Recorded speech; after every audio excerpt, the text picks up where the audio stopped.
Yuqori jag' aql ishlariga nisbatan pastki jag' aql ishlarida bitish jarayonida muammoni ko'p bo'lishiga sabab umuman pastki jag' ishlarini olinganda bitishiga qiyin bo'lishligining asosiy sababi bu ovqatlanganimizda ovqat qoldiqlari pastki jag'da to'planib qolishligi.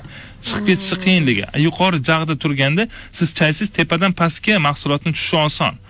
Pastdan tepaga chiqishligi esa qiyin. Shuning uchun aqlchi ham tozalashlik qiyin bo'lgan retromalyar sohada joylanganligi uchun jag'ni eng burchak sohasida joylashganligi uchun o'rni ularni tozalash bir muncha qiyin.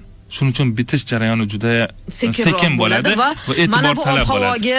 Yiringlatish chet elda deyarli yo'q. Chet elda deyarli yo'q, bizda ko'p, juda ham ko'p.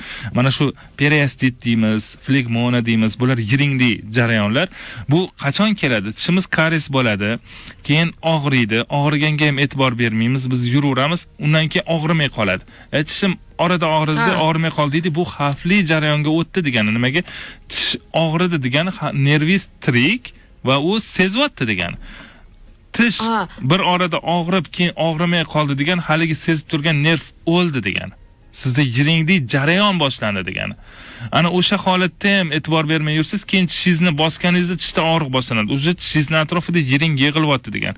Ana shu holatda siz muzdek vanna qabul qilib qo'ysangiz, muzdek ichimlik ichib qo'yadigan bo'lsangiz yoki qanaqadir sovuq muhitda qolib ketadigan bo'lsangiz, birdaniga u yiring ko'payishni boshlaydi va sizda kesilish xirurgik amaliyotlariga shunday yo'l ochilgan bo'ladi.